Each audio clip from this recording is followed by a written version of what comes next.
Olá, bom dia. Mais uma manhã com vocês neste quadro Café com Reflexão. E eu queria iniciar esta semana mesmo com a proposta de Mateus 6, 14 e 15. E aqui o próprio Jesus ele está tratando acerca daquilo que todos nós falamos, que praticamos, mas quando buscamos em nossa própria consciência, estamos falhando nesse processo que é o conceito do perdão. E a palavra de Deus diz assim, o próprio evangelista Mateus, quando escreve, inspirado pelo Espírito Santo, né? Porque se perdoardes aos homens as suas ofensas, também vosso Pai Celeste vos perdoará. Se, porém, não perdoardes aos homens as suas ofensas, tampouco o vosso Pai perdoará as vossas ofensas. O próprio Jesus, aqui no Sermão do Monte, então, capítulo 5, 6 e 7, está falando mesmo desta prática que, de fato, redunda a consciência e a condição do discípulo para o reino de Deus. O aspecto mediano aqui desses 3 capítulos, mediano porque é do meio mesmo, capítulo 5, capítulo 6, depois 7, o próprio Jesus ele está falando de perdão. E quando ele fala de perdão, ele está nos trazendo para um princípio que é fundamental para com o reino de Deus. E o reino de Deus ele é feito de justiça e misericórdia. O grande problema que eu sempre falo para vocês, falo para a igreja local, né, e agora para aqueles que estão ouvindo, é que o reino de Deus sendo feito por justiça e misericórdia, de fato, isto acontece com primazia, com característica, com toda presteza e com toda a ação de Deus. Só que quando chega na mão do homem justiça e misericórdia, nós fazemos uma pequena inversão de valores. Nós queremos usar de justiça para com os outros e misericórdia para conosco. E este é um grande problema, porque se passarmos a usarmos dentro daquilo que a Bíblia propõe, misericórdia para com os outros e justiça para conosco, ou para com nós mesmos, então o conceito do perdão ele é alguma coisa que não é banalizada e por consciência teremos sempre em nós a pauta do perdão, porque então o próprio Deus nos perdoou e por premissa, se Deus nos perdoou, logo perdoamos também o próximo, que pelo sacrifício de Jesus há uma possibilidade de que ele seja também nova criatura, regenerado em Cristo Jesus.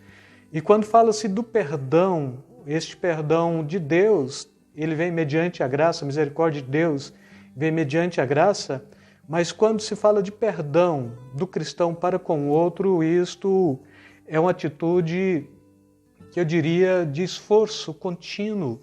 E eu diria que se a gente for buscar isto bem dentro de uma pauta bíblica, a gente vai compreender o perdão na dinâmica de Gálatas 5, 22 e 23, por exemplo, mas o fruto do Espírito, né? Amor, alegria, paz, bondade, benignidade, mansidão, domínio próprio, temperança, né? Fidelidade e assim por diante.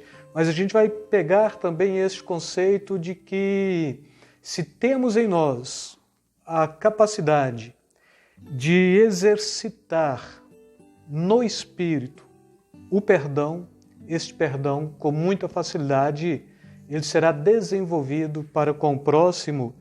E a Bíblia está falando que Paulo é quem está falando isto mesmo na carta aos Efésios. Ele diz o seguinte: sede uns para com os outros benignos, compassivos, perdoando-vos uns aos outros, como também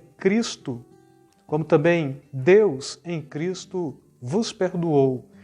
E quando a gente vai pegar esse conceito de perdão mesmo, irmãos, não tínhamos méritos, estávamos totalmente num processo de inimizade contra Deus, mediante o pecado de Adão. Por mais que tentássemos buscar um conceito que pudesse trazer a nossa justificação, isto não funcionava, não estava funcionando. O homem ele não tinha capacidade de cumprir a própria lei como sendo um pressuposto para adquirir o perdão.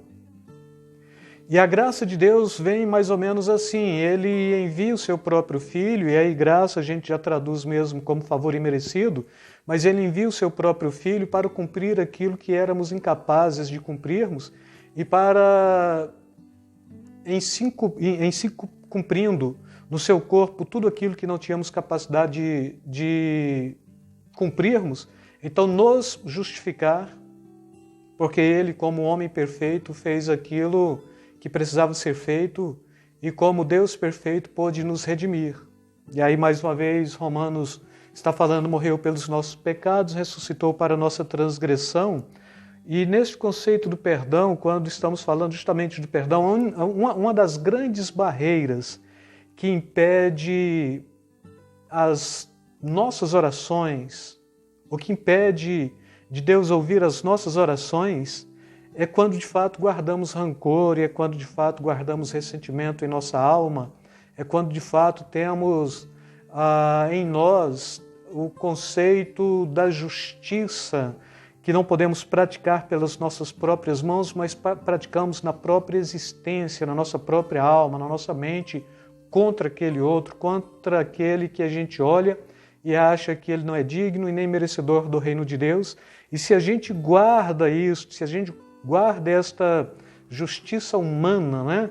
Esta justiça própria, isto se torna rancor, isto se torna ressentimento, e enquanto rancor e ressentimento em nosso coração, você jamais terá paz para dobrar os seus joelhos e orar a Deus. E se você o fizer, você estará pulando etapas e você estará também praticando um certo tipo de hipocrisia, porque se você não consegue perdoar os homens, como é que você pode estar na presença daquele que a todos perdoam mediante o sacrifício de Jesus e pela fé?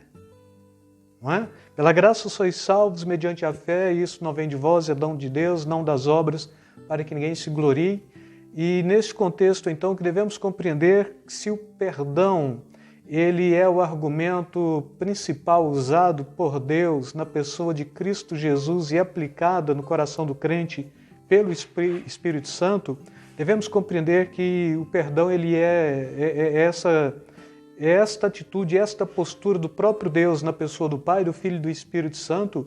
E se é esta postura do próprio Deus na pessoa do Pai, do Filho e do Espírito Santo, também deve ser esta consciência de que o ser humano, enquanto perdoado na pessoa da Trindade mesmo, do Pai, do Filho e do Espírito Santo, logo eu devo aplicar e praticar também, porque Deus ele foi misericordioso e Ele me perdoou entregando seu próprio Filho, e o Espírito Santo aplicou isto no meu coração, logo sou salvo. E se o outro está preso porque eu não estou liberando perdão, a minha compreensão mais lógica e exata, assim como Deus me perdoou, também devo perdoá-lo. E o próprio Jesus ele está falando, porque se perdoardes aos homens as suas ofensas, também o vosso Pai Celestial vos perdoará. Se, porém, não perdoardes aos homens as suas ofensas, tampouco vosso Pai vos perdoará as vossas ofensas. Então, assim, perdoe, libere perdão, deixa ir. Liberar perdão significa deixar aquele que é transgressor ir. Porque quando você libera perdão, isso vai fazer mais bem para você do que para o outro. Porque então você vai estar tirando do seu coração rancor, ressentimento, raiz de amargura, e você vai ter paz para se prostrar diante de Deus, oferecer o seu sacrifício, né? Quer seja de louvor e oração, quer seja de consagração e assim por diante, mas com a consciência limpa e o coração purificado, né? E a Bíblia está falando e sendo lavado pela purificação da água mesmo. E Hebreus diz que quase todas as coisas purificam com o sangue de Jesus. Sem o sangue, neste contexto, então, ele está trazendo a compreensão de que não há purificação, não há remissão, e aquilo que não se purifica pelo sangue se purifica pela água. Então é o sacrifício, e a água é a analogia da própria palavra e a analogia do próprio Espírito Santo, não é? Que revela esta palavra nos nossos corações. Então o sacrifício da cruz e a lavagem da água, que é a palavra de Deus e a própria ação do Espírito Santo nos nossos corações. Com isto, o que temos para hoje é perdão, perdoe. Use de misericórdia, use de compaixão, use de perdão para com o próximo, porque assim como Deus te perdoou em Cristo Jesus, também você pode fazê-lo em nome de Jesus para perdoar o próximo. Fiquem na paz, Deus vos abençoe, beijo na alma, beijo no coração.